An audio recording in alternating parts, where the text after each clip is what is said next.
All right, let's get right into it. Today, we're talking about two companies you definitely know and probably love, Apple and Nintendo. I mean, one is this absolute tech titan from California, and the other is a legendary game company out of Kyoto, Japan. On the surface, they seem like they're from completely different planets. But, as we're about to find out, they share a deep, fundamental secret, a core philosophy that has pretty much defined their success for decades.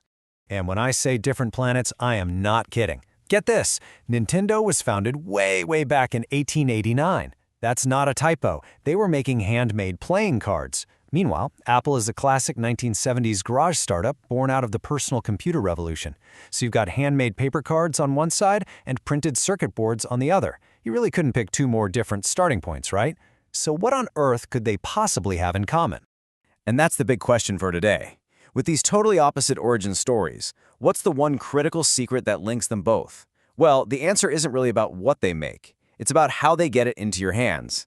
And that secret, that shared philosophy, it actually has a name. It's a super powerful business strategy that you might have heard of.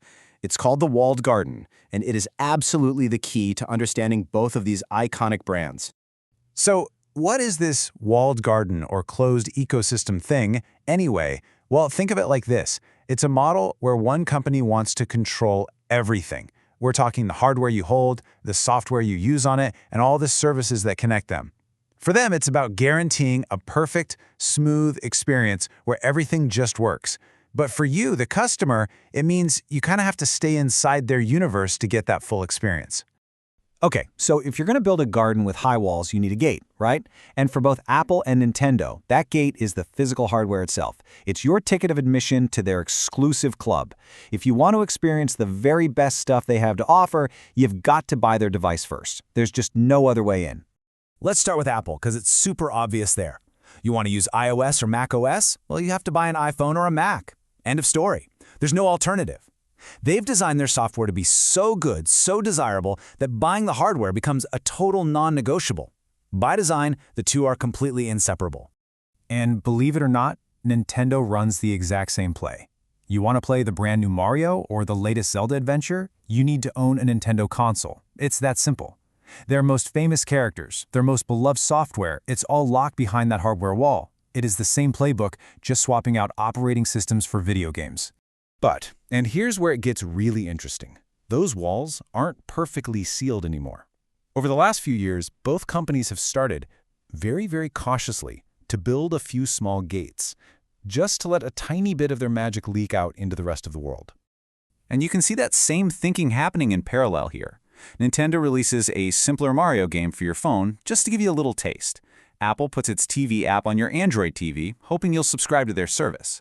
It's a really calculated move for both of them. Get in front of new people, tempt them into the ecosystem, but without giving away the main event, the full premium experience you can only get if you buy their hardware. The way Apple updated FaceTime is just the perfect example of this. So since 2021, your friends on Android and Windows can join a FaceTime call. Awesome, right? Well, here's the catch, and it's a big one. You still need an Apple device to actually start the call and create the link. So yeah, they open the door a crack, but they're still holding the keys. It's openness on their terms. Now, this whole push and pull isn't just about software. It's happening with hardware too. And there's no better example than something we've all had to deal with, the charging cable. For the longest time, having a unique proprietary plug was just another brick in that wall.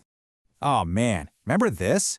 Not too long ago, every single device seemed to have its own special charger. You had Apple's Lightning cable, which was only for their stuff, and Nintendo had its own custom plugs for the DS and the 3DS. If you lost that one specific cable, you were just out of luck. It was another little way to keep you locked in. But thankfully, the world started moving towards a universal standard, USB-C. And just look at this timeline. Nintendo was way ahead of the game on this. They put a USB-C port on their main console, the Nintendo Switch, all the way back in 2017. Apple, on the other hand, clung to its Lightning port for another 6 years, only making the change with the iPhone in 2023. And yeah, that 6-year gap did not go unnoticed. It led one person to give Nintendo a shout-out, saying they've, quote, been doing it fast. It's this really fascinating moment where the video game company was actually much more willing to knock down a piece of its wall than the massive global tech company was. So, after looking at their hardware, their software, even their chargers, What's the big takeaway from all this? What can we really learn from the way these two giants run their businesses? When you boil it all down, it comes back to one core belief. To deliver what they see as a truly perfect, seamless user experience, they must control everything: the hardware, the software, the whole shebang. That is the secret that connects a 19th century card company to a 21st century tech icon. And this all leaves us with a really interesting question for the future. In a world that's pushing more and more for open standards, like wanting one single charger for all of our devices, is this walled garden strategy actually sustainable in the long run? Or will the very walls that made these companies so powerful eventually have to come tumbling down?